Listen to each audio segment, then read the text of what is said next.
Vamos a ir a la Biblia, vamos a poder dar una continuación. Venimos en una serie de discipulados. Esta serie no comenzó la semana pasada, esta serie comenzó antes de Semana Santa, cuando empezamos a hablar acerca del terreno que tenemos en nuestro corazón. Luego continuó con el nuevo nacimiento, que es parte de un discípulo. La semana pasada vimos el camino del discípulo, un discípulo nuevo, un discípulo en crecimiento, un discípulo maduro. ¿En cuál estás tú, no? La semana pasada, haciendo un repaso, podíamos ver un pasaje en Hechos 2, 40 al 47, y podíamos definir como que el discípulo es un seguidor de Jesús.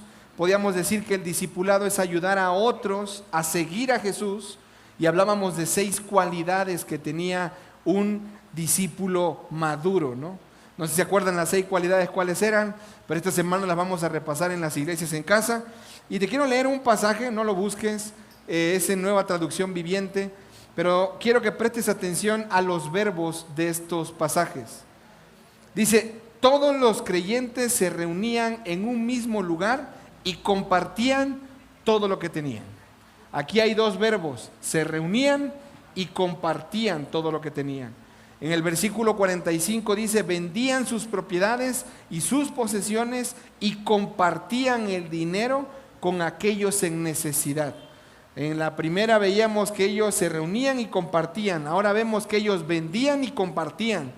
Y en el 46 dice: adoraban juntos en el templo cada día, se reunían en casas para la cena del Señor y compartían sus comidas con gran gozo y generosidad. Acá ahora vemos una tercera parte, y es: se reunían en casas y ¿qué hacían? Compartían. ¿Qué compartían? La papa, sus comidas, ¿no? Con gran gozo y gran generosidad. O sea, no sacaban frijoles La Sierra, sacaban frijoles de la hermana Carmelita. ¿Los han probado? Yo no, espero que un día nos invite. No. Pero la palabra nos lleva a estas 3 acciones: compartir, compartir, compartir. Ahora, ¿dónde lo hacían? Ese lugar importante, porque el lugar de transformación que nosotros vemos en la primera iglesia continúa ese patrón. Ojo, esto no quedó en Hechos, y quiero llevarte a que tengas memoria. Jesucristo asciende al cielo. ¿Sí recuerdan esa escena? Mateo, en el último capítulo. ¿Y los discípulos dónde se quedan? Se van al aposento alto donde habían comido antes con Jesús la última cena. Están orando, están juntos, y llega el Espíritu Santo, sale Pedro, predica, 3,000 personas se convierten. Es el pasaje que leímos. Pero el modelo bíblico continúa, y hay un lugar de transformación que continúa para este modelo bíblico. No los busques, te los voy a leer únicamente. Pero creemos que creyentes que llegaron, ya me pusieron voz de sonidero, así de: saludos para la hermana. Eso va a salir en el Spotify, perdónenme los de Spotify. Pero escuchan el Evangelio en Jerusalén, van a sus ciudades, y por ejemplo Colosas, una ciudad en una provincia, y escribe Pablo en el capítulo 4, versículo 15, y les dice: saluden a los hermanos que están en la Odisea, era una iglesia, también a Ninfas y a la iglesia que está en su casa. ¿Se dan cuenta? Ninfas prestó su casa. Luego vemos Romanos capítulo 16, versículo 3 al 5. Pablo dice: salúdenme a Aquila y Priscila, mis colaboradores en Cristo Jesús. Pero Aquila y Priscila eran los que construían casas de campaña con Pablo. Y dice: saluden también a la iglesia que está en su casa. ¿Se dan cuenta cómo el modelo bíblico se repite? Estaban juntos en el aposento, se juntaban en el templo, iban a las casas, compartían el pan, todo con alegría, con generosidad de corazón. Y ahora vemos a los de Colosas haciendo lo mismo, a los de Romanos haciendo lo mismo. Y tenemos a un tercero, que es un pastor que, pues, su esclavo, su trabajador, le robó. ¿Qué harías tú si fueras un pastor de iglesia en casa y tu pastor y tu discípulo amado te roba? Pues resulta que este hombre se llamaba Onésimo y se lo encuentra Pablo en la cárcel. Pablo lo toma, le predica el evangelio, lo discipula y luego escribe una carta que se llama Filemón y le dice: mi querido Filo, ahí te mando a One. ¿Y por qué? Pues te robó, pero lo vas a recibir como si fuera yo. Y Pablo así, en esa orden, Onésimo yendo con la carta y Filemón, aquí estoy. Y le dice Pablo en la carta a Filemón, versículo 2, salúdame a la hermana Apia y a Arquipo, nuestro compañero de lucha, y salúdame a la iglesia que está en tu casa. Onésimo llegó a una iglesia en casa, la casa de Filemón. Entonces esto no es algo que nosotros nos inventamos, es algo que la Biblia habla. ¿Por qué no lo hacen las otras iglesias? Porque no leen la Biblia. No sé, su forma de discipular es diferente, pero nosotros estamos repensando y regresando a esa forma de hacer iglesia. Entonces, nosotros sabemos que Dios ha establecido un lugar de transformación, donde los discípulos de Jesús van a vivir en comunidad y a ser pastoreados. Por esa razón nosotros tenemos iglesias en casa. Ese es nuestro fundamento bíblico del por qué. Pero aquí parte algo que es, voy a soltar la Biblia y voy a hablar como carnal. Pero pastor, ¿a mí quién rayos me dice que yo tengo que ir a una iglesia en casa? Me perdonas, pero eso es lo que tú crees. Yo no voy a una iglesia en casa. Entonces ya entramos, ahora voy a entrar en el papel de Vicente Fernández. Yo sigo siendo el rey y mi palabra es la ley. La predicación, el sermón de este momento, pretendo darte toda la convicción posible de la palabra de Dios, de que tú necesitas un lugar para ser transformado, para vivir en comunidad y para ser pastoreado. Y ojo, ese lugar no es únicamente este en el que estás ahora, porque aquí tú vienes a escuchar, aquí tú vienes a recibir, pero aquí no hay nadie que te pueda confrontar uno a uno. Por eso tú necesitas un lugar que Dios ha establecido para ser transformado, para ser pastoreado y para vivir en comunidad. ¿Me permites demostrártelo con la palabra de Dios? Qué bueno que me lo permitas. No me importa tu permiso. No. El Espíritu Santo que te convence en tu corazón lo que tu corazón necesita en esta mañana. Y quiero orar a Él, porque esta obra no es nuestra, es de Él. Amado Padre, damos la gloria porque habitas entre nosotros en forma de Espíritu. Y tú como Espíritu has provisto un lugar para santificarnos, para vivir en comunidad, para ser pastoreados.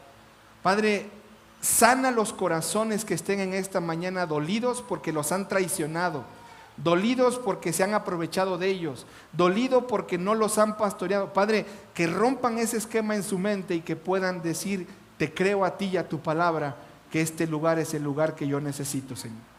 Padre, por favor, háblanos en el nombre de Jesús. Amén.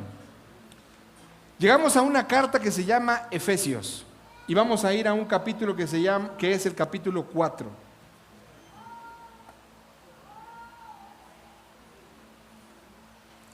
Pablo en Efesios hace un efecto bisagra en el capítulo 4, en el que pasa de lo que Dios ha hecho, capítulo 1, 2 y 3, a lo que Dios ahora quiere que nosotros seamos. Y empieza el capítulo 4. Y el capítulo 4 comienza hablando de algo. Mira si ves el versículo 1.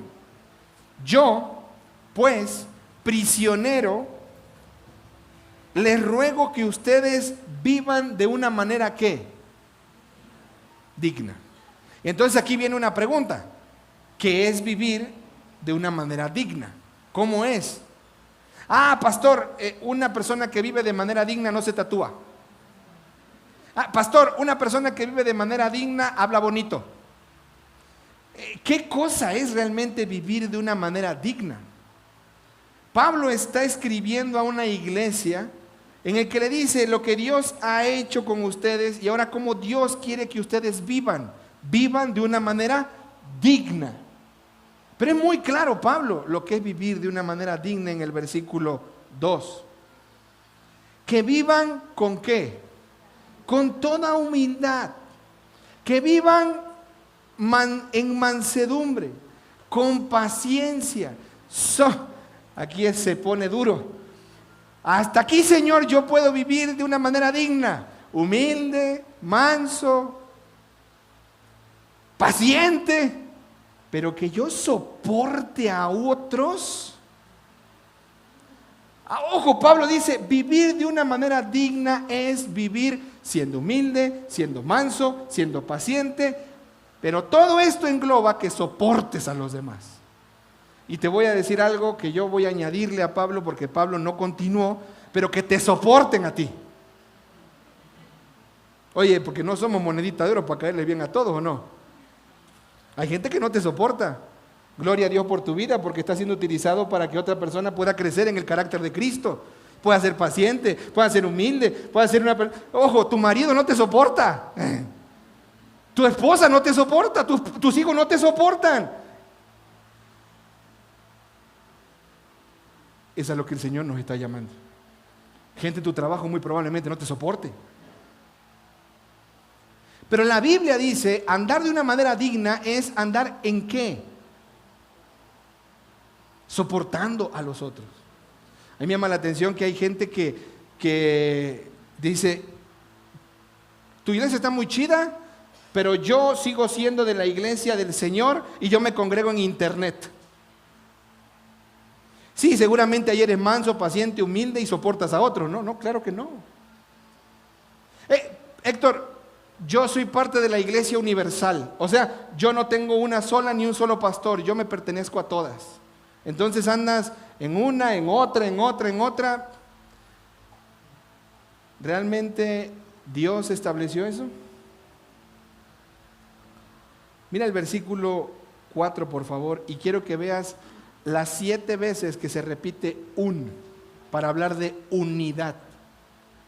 Hay un solo cuerpo, un solo espíritu, así como también ustedes fueron llamados en una misma esperanza de su vocación, un solo Señor, una sola fe, un solo bautismo, un solo Dios y Padre de todos, que está sobre todos, por todos, ¿y en qué? Familia, vivir en comunidad es la respuesta a que yo entiendo que Pablo me está diciendo, tengo que vivir en unidad. Tengo que vivir de una manera digna, de acuerdo al estándar bíblico, es vivir en unidad.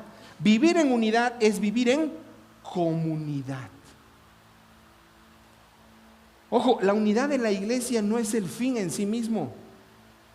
Es el ambiente necesario para que el cuerpo crezca. Yo no puedo crecer conforme a la medida de Cristo, a su madurez, si yo no vivo ¿en qué? En unidad. Ojo, por favor, voltea a ver lo que Pablo está diciendo. Hay alguien que trabajó para que haya una unidad. ¿Se llama quién? Espíritu Santo. Él nos ha dado, dice aquí, un solo cuerpo, un solo espíritu. Dice, Él nos ha dado una misma esperanza, un Señor. Él nos ha dado un bautismo, una fe, un solo Dios y Padre. Por lo tanto, vivir en comunidad es vivir de manera digna. Porque vivir de manera digna es vivir siendo paciente, manso, humilde y soportando a otros y que otros me soporten a mí. ¿Te das cuenta que vivir en la unidad que el Espíritu Santo ya creó es vivir de una manera digna?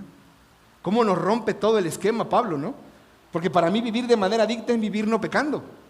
Pero Pablo dice, no, vivir de manera digna es siendo manso, siendo humilde, siendo paciente. Y eso no lo vas a lograr en tu casa nada más. Porque, Héctor, Pues esto yo lo hago en mi casa. Sí, pero Pablo no le está escribiendo a una mujer, mamá, ama de casa, ni a un hombre proveedor y protector de su casa. Pablo está escribiendo en la iglesia. Y Pablo está hablando de un lugar que usa Dios para transformar a las personas. Y es que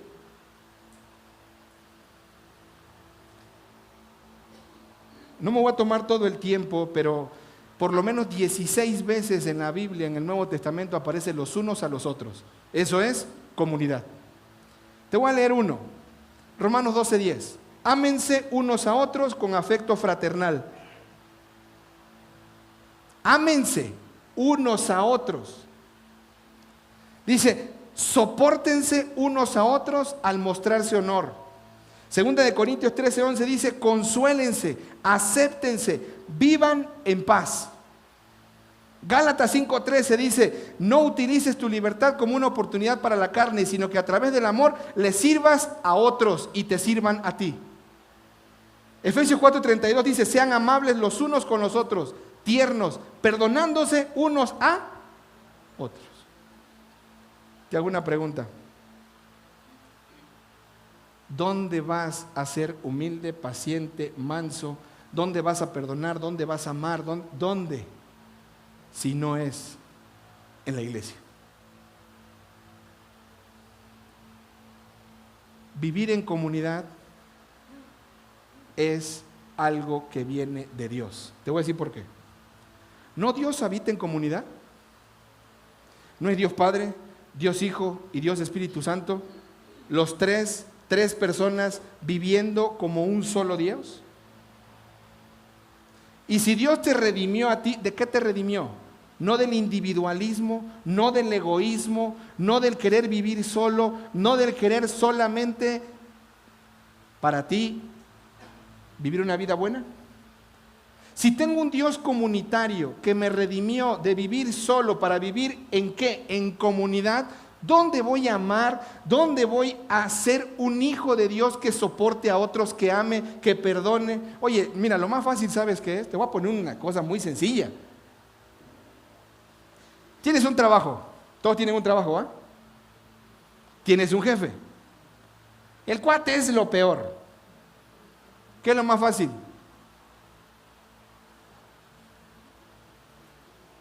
Renuncio. Por eso todos le han renunciado a Rubén. No.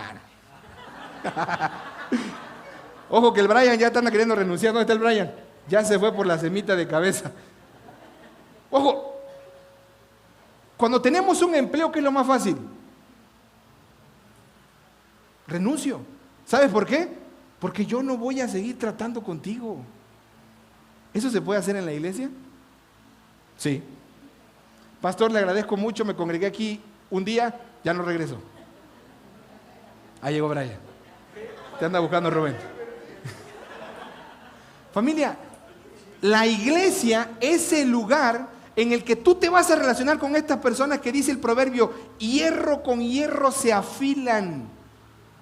Porque aquí vas a tratar con la persona y a ti te van a tratar y a ti te van a perdonar, contigo van a ser mansos, contigo van a ser humildes. Ojo, es aquí el lugar. Oye, yo no sé si tú en tu casa puedes decir, ya me voy de aquí, no quiero relacionarme con ustedes, se acabó. Pues hazlo, pero ¿sabes qué? Tú te estás evadiendo la escuela que Dios tiene para ti, porque quiere formar tu carácter ahí. No hay otro lugar en el que vayas a ser manso, humilde, que ames, que perdones, que toleres, que soportes, si no es ahí. Lo mismo en la iglesia. ¿Cuesta tener un pastor como yo? Claro que cuesta. Gordo, tragón, burlón, o sea. Pero ¿sabes qué? Somos la unidad en el cuerpo de Cristo en la que yo me doy cuenta de lo que estoy haciendo mal, te pido perdón y le pido al Señor, cámbiame. Porque me estás llamando aquí a hacer ¿qué? Sabio, humilde, paciente, manso. Oye, ¿por qué hay tanto divorcio hoy? No era para ti, déjala. ¿Dónde vas a ser sabio, manso, humilde, perdonar? ¿No en tu matrimonio? No todo eso lo diseñó Dios porque el objetivo que Él está buscando que vivas en comunidad. Porque el Señor no te va a dejar igual. Él te va a transformar. Efesios 4 es muy claro. El Espíritu Santo trabajó por una unidad. Y nosotros debemos de esforzarnos por mantener esa unidad. Y dice, en el vínculo de la paz. Qué precioso nombre, ¿no? Vínculo. Todavía lo recuerdo y me dan ganas de llorar. El que tiene para oídos para oír, que oiga. ¿Quieren poner ese vínculo? Vayan con Rubén y él les va a empezar. Pero continuamos en la parte, ok, vivir en comunidad, pero también hay otro objetivo de que el Señor dejó estos lugares de transformación. Mira el versículo 7. Pero a cada uno de nosotros se nos ha concedido la gracia conforme a la medida del don de ¿quién? A ver, a cada uno de nosotros se nos fue concedida la gracia. O sea, no es solamente una unidad por la que el Espíritu Santo trabajó y formó a la iglesia, sino una iglesia que recibió el don de Cristo. ¿Por qué? Por la gracia. Mira cómo es claro Pablo, dice, cada uno de nosotros se nos ha concedido la gracia conforme a la medida del don de ¿qué? ¿Sabías tú que en la Biblia se habla acerca de unos 20 a 30 dones que tiene la iglesia? El don pirulero no existe, ese no. Pero sí existen dones que Cristo le ha regalado a su iglesia. Te hago una pregunta, ¿tú eres un hijo de Dios que ha recibido la gracia? Entonces, si tú no has recibido la gracia, serías un desgraciado, ¿sí o no? ¿Estamos de acuerdo? Entonces, si tú has recibido la gracia y eres alguien agraciado por Dios, que ha recibido esa gracia, entonces Dios te tuvo que haber regalado un don. ¿Cuál es? ¿Lo conoces? A ver, ¿cuál es? Si no lo conoces, perdóname, pero estás viviendo como un desgraciado. Es lo que la Biblia dice. La gracia de Dios se ha revelado a nosotros y Cristo ha traído un don. ¿Cuál es tu don? Pastor, don Pedro. ¿Cuál es tu don? Porque Dios dio dones con un objetivo. ¿Sabes cuáles dones existen en la Biblia? Mira lo que dice en el versículo 11. Y Él dio a algunos el ser ¿qué? Apóstoles. ¿Qué es un apóstol? Alguien que planta iglesias, alguien que pastorea pastores. Hoy no tenemos los apóstoles como Pablo, como Pedro, pero sí tenemos sus funciones y sus roles entre nosotros. Alguien que pastorea, que visita iglesias. Ahora, ¿tienes ese don? Otro don, mira lo que dice, por favor. A otros, ¿qué? Profetas. ¿Qué es un profeta? Según 1 Corintios 14 dice que nosotros tenemos un don de profecía cuando la palabra de Dios, ya se cayó el ticket, cuando la palabra de Dios viene y consuela, edifica y exhorta a una persona. Por lo tanto, la profecía que dice 1 de Pedro, tenemos la palabra profética más segura, es la palabra de Dios. Y el profeta ya no es alguien que tiene un sueño, el Señor me habló y me dijo, no, es alguien que lee la Biblia y tiene un mensaje y se lo da a la iglesia. No todos somos profetas, por eso cuando viene un predicador te duermes. Hasta conmigo te duermes, así que no te hagas. Entonces, ya ese es el problema, el que recibe la profecía, ¿no? Pero la profecía es predicar la palabra, traer el mensaje. Porque ya tenemos el canon completo y tenemos la palabra profética más segura. Si alguien viene aquí y dice algo, como dijo un pastor un día, ¿cuántos viven en la persona de Dios? 3. Y quiere decir que si Dios tiene intelecto, emociones, voluntad, por cada persona son 9 dioses viviendo. ¿Eso es cierto o es falso? Es falso porque la Biblia no habla de eso. La palabra profética está sellada y dice, no, son 3 en 1. Se llama Trinidad y Triunidad. Profecía. No podemos decir otra cosa en contra de eso. Pero ese es un don. Ese es mi don. Yo tengo el don de profecía. ¿Cuál es tu don? ¿Eres apóstol? ¿Eres profeta? ¿Qué dice después? ¿A otros les dio qué? Evangelistas. ¿Cuáles son los evangelistas? Los que se reúnen cada domingo a las 10 de la mañana, esos son evangelistas, no, son evangélicos. Un evangelista es el que toma el evangelio y lo habla. Ojo, el profeta toma el mensaje de la palabra y habla el mensaje, pero el evangelista toma el mensaje del evangelio y lo comparte. El evangelista le habla ¿a quién? A los que se están perdiendo, a los que no tienen oportunidad de vida eterna, a los que están muertos, a los que están viviendo, esos que les arde el corazón. Esto no estaba en el tema, pero hay 4 Fs para detectar cuál es el don. Agua. Por favor, un suero, amado. La palabra,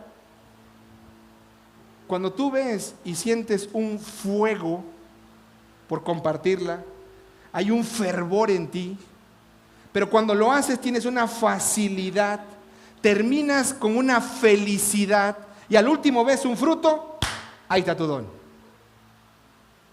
El que tiene misericordia, el que tiene el don de dar dinero, de dar de sus cosas, el que tiene el don de hospedar, que le gusta recibir a gente en su casa siempre, tiene una facilidad, tiene un fervor, tiene un fruto, tiene una felicidad. ¿Cuál es tu don? Dios proveyó a estas personas al lugar de transformación. Mira lo que dice el versículo, que estamos en el 12, ¿no? No, 11. Apóstoles, profetas, evangelistas, y a otros, ¿qué les dio? Pastores y... ¿Qué es un pastor?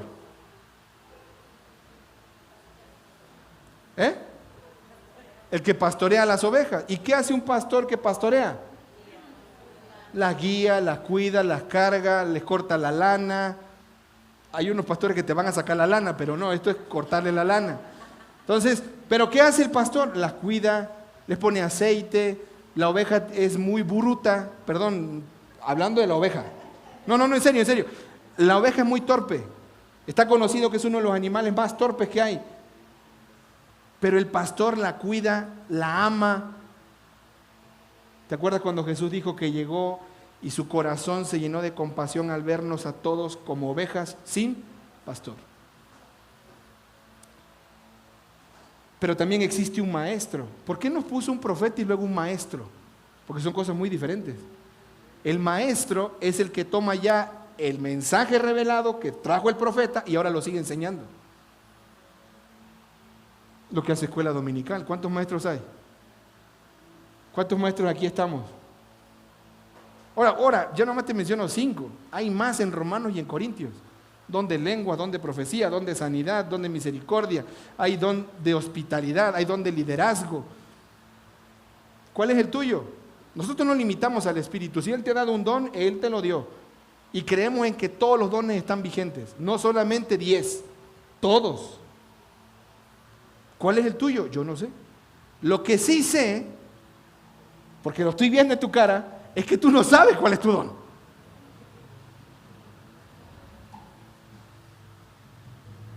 Mira lo que dice el versículo 12. Si dio un don, tiene que un propósito. ¿Cuál es el propósito según el versículo 12? ¿A fin de qué? ¿Capacitar a quién? ¿Quiénes son los santos? La Virgen María, el niño de Atocha, San Judas Tadeo, la Virgen de Juquila, ¿cuál otro? ¿Esos son los santos? ¿Cuáles son los santos? Blue Demon, el enmascarado de plata, ¿cuáles son los santos? Según la palabra de Dios, ¿cuáles son los santos? Dítelo a ti mismo. Yo soy un santo. Sé que en tu mente está la palabra de tu esposa, de tu mamá, de tus hijos. ¿Qué santo vas a ser? La Biblia te llama santo por el solo hecho de que el Señor te salvó y te dio una nueva vida y te hizo nacer de nuevo. Eres santo a sus ojos.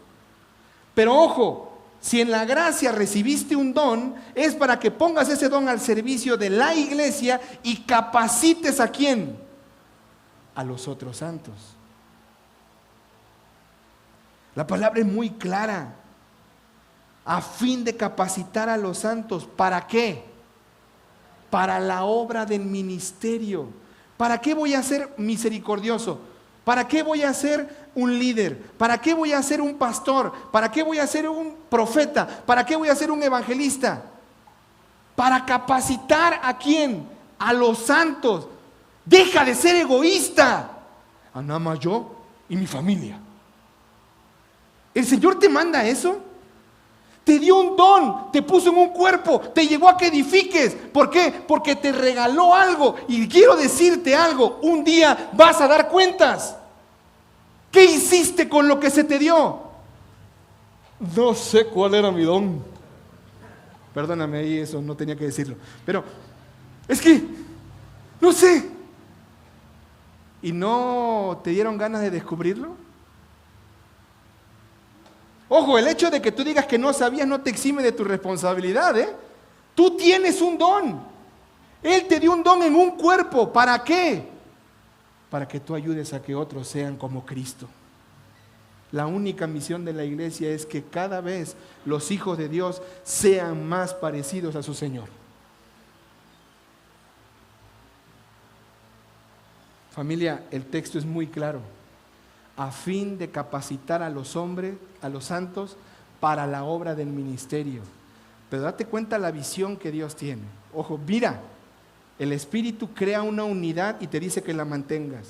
El Hijo, Cristo, dio un don para edificar a ese cuerpo. Y el Padre tiene una visión de a dónde va a llegar el que conoce la unidad, el que ha recibido un don y dice, yo tengo una visión a dónde va a llegar el cuerpo. ¿Cuál es? Según el versículo 12. 13. Hasta que todos lleguemos ¿a qué?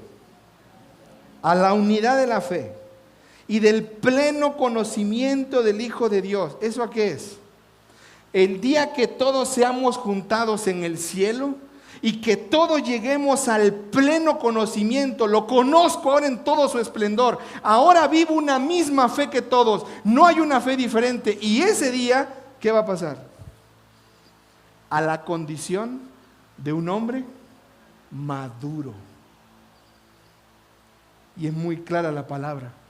A la medida de la estatura de la plenitud de Cristo, que se ha hecho igual a Él.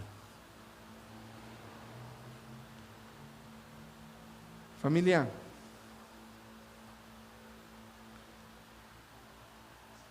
nosotros no queremos ni buscamos tener una iglesia que viva informando a los cristianos.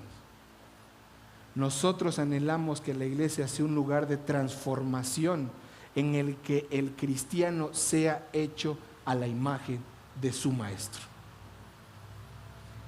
Eso es la iglesia. Buscamos dos cosas, vivir en comunidad, pero también buscamos ser pastoreados, porque Dios dio pastores. Yo tengo la plena convicción de que en esta iglesia hay más de un pastor. En oficio estoy yo, pero ahí donde está sentado yo sé que hay más de un pastor.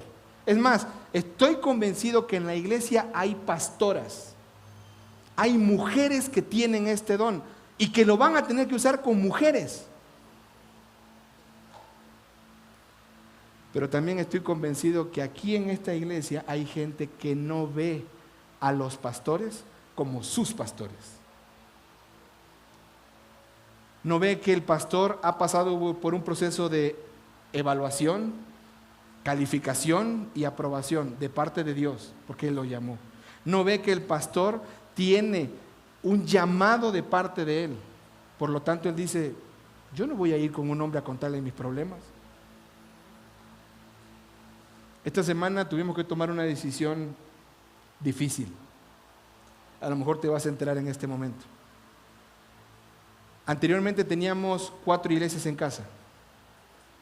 Una en el norte, 2 en el norte y 2 en el sur.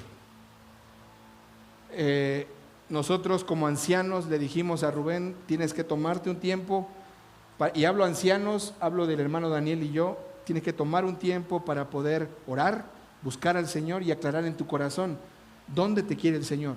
¿Únicamente en adolescentes o únicamente en la iglesia en casa? Esto fue el primer trancazo que tuvimos hace 3 meses y yo me tuve que hacer cargo de la iglesia, la iglesia en Casa de Maravillas. Tenía 2. Bueno, en este gobierno que estamos queriendo crecer, el otro anciano viene y me dice, no es sabio ni es prudente que tú continúes con 2 iglesias tú solo.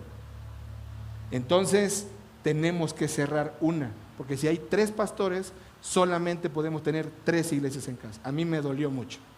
Luché, me afligí, traté de buscar la manera, pero ya no mando yo en la iglesia. La autoridad ahora es compartida. Y en esta autoridad tomamos la decisión, se va a cerrar la iglesia en Casa de Jardines. ¿Por qué? Porque no tenemos un pastor de iglesia en casa para esa iglesia. El pastor de la iglesia en Casa de Jardines tomó la decisión de venirse hasta Ciénega y ahora él pastorear en Ciénega. Y yo me voy a quedar únicamente en Maravillas. Esta decisión duele, pero creemos que es lo que necesitamos como iglesia. ¿Sabes hasta cuándo? Hasta que Dios le revele a un desgraciado que tiene un don y que es agraciado. Y que se levante y diga, aquí estoy, yo voy a ser ese pastor que estás buscando. Ojo, no se llega a ese lugar de la noche a la mañana.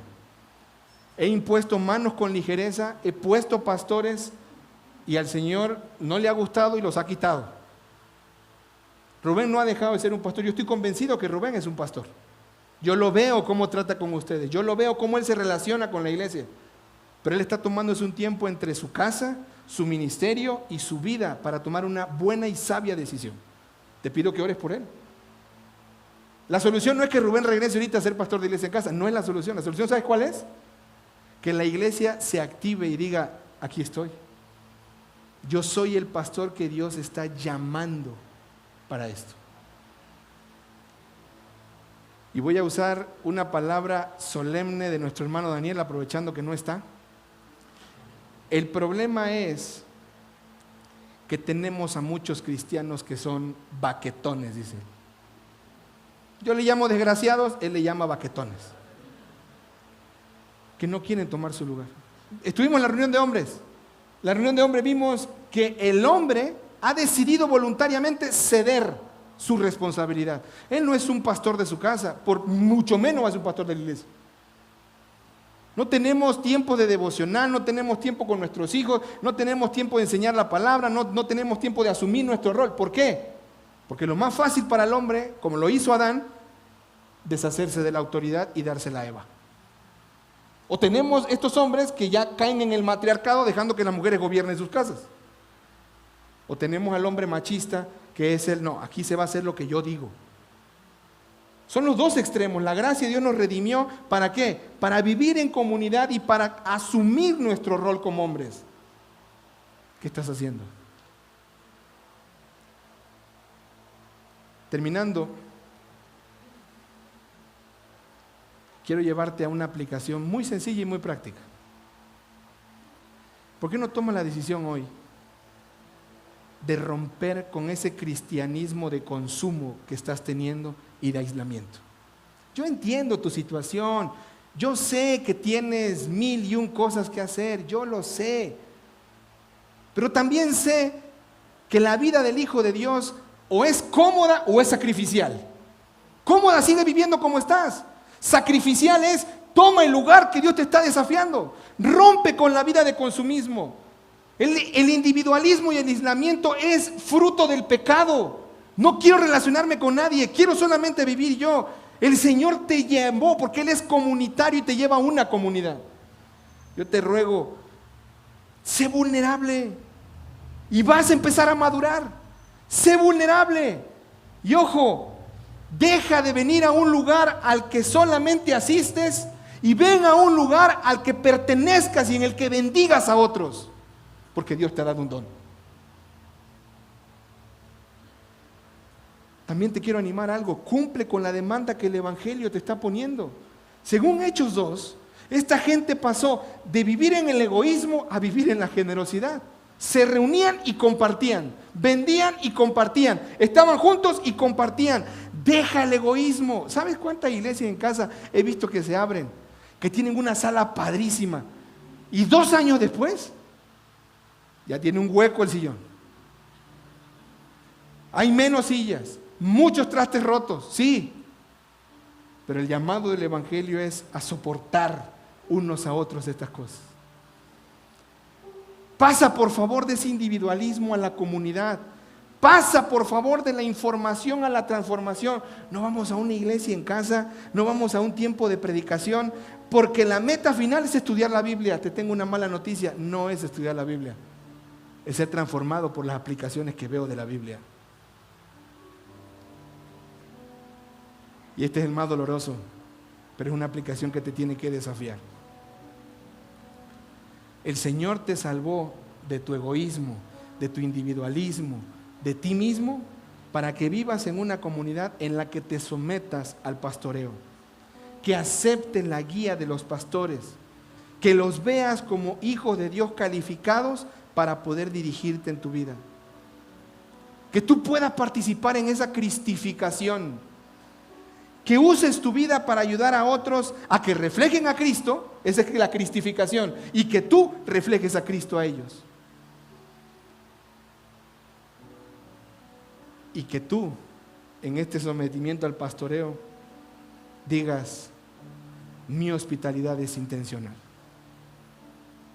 Que veas tu casa como un lugar en el que se pueden reunir más hijos de Dios. ¿Para qué? Para ser pastoreados y para vivir en comunidad. La pregunta es si le crees a Dios. Sal de tu comodidad y alcanza tu comunidad. Me salió el libro ese, que es un libro muy famoso si lo quieren leer. Pero sal de tu comodidad, sal del individualismo, sal de vivir tú solo y ven a la comunidad. El Espíritu trabajó para vivir en comunidad, nos dio una comunidad. El Hijo dio dones para que la comunidad sea enriquecida y madure, y dio pastores para que seamos pastoreados ahí. No solo aquí, sino también en casa. Te esperamos este miércoles, 7:30 de la noche, Ciénega. Jueves, 7:30 de la noche, Loma Linda y Ciénega. Y Maravillas. En Maravillas nos faltan bancos, sillas, lugar donde sentarnos. No tenemos. Los anfitriones trabajan. Sale desde Ciudad Judicial a las 7 de la noche de su trabajo y raya para llegar hasta la iglesia en casa y atender a los que están. Es una mamá de una niña de 1 año.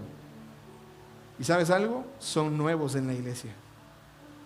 No tienen ni 2 años viniendo con nosotros. No, ni 1 año. ¿Tú cuánto llevas? Creo que el Señor te está llamando a algo, ¿no?